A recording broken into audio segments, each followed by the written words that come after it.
Bonjour! Avec cette vidéo, vous allez pouvoir remplir la section 1.2.2 Arrondissement et estimation. Commençons avec l'arrondissement. Pour arrondir un nombre à une position donnée, on remplace par des zéros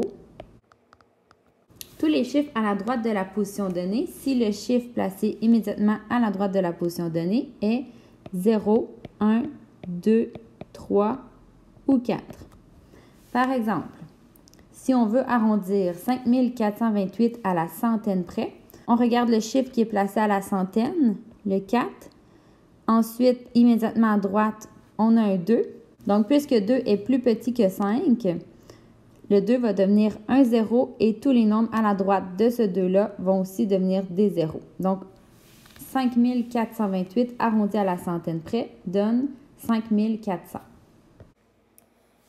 On doit additionner 1 au chiffre de la position donnée et on remplace par des zéros tous les autres chiffres à la droite de cette position si le chiffre placé immédiatement à la droite est 5, 6, 7, 8 ou 9.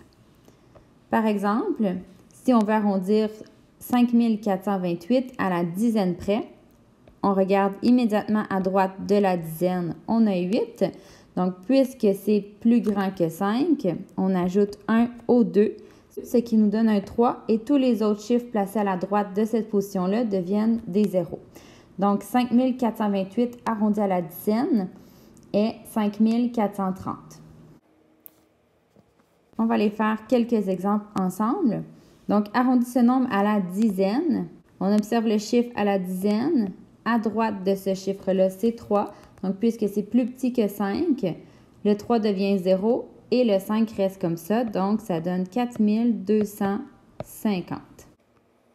Arrondis ce nombre à la centaine. On observe à la centaine. À droite, on a 8. Donc, c'est plus grand que 5. Donc, on ajoute 1 au 5. Ça nous donne 12 600. Je vais vous laisser faire le C. On continue les notes de cours. L'estimation. L'estimation sert à donner une idée du résultat avant de faire le calcul exact.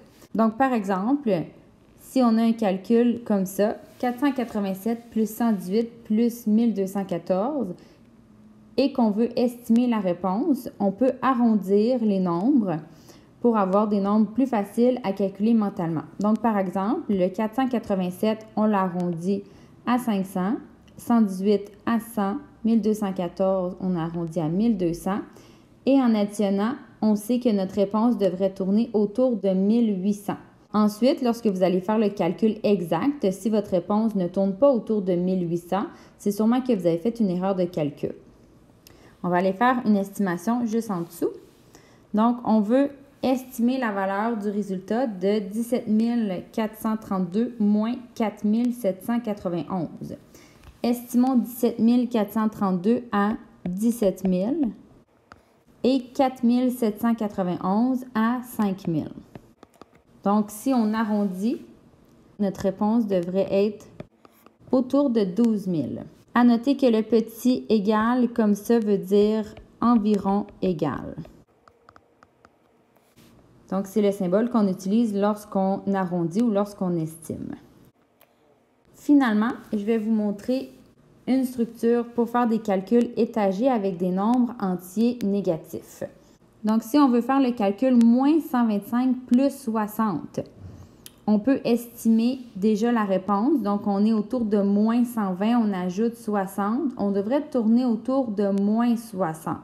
Mais pour aller trouver la réponse exacte, il faut aller soustraire les deux nombres.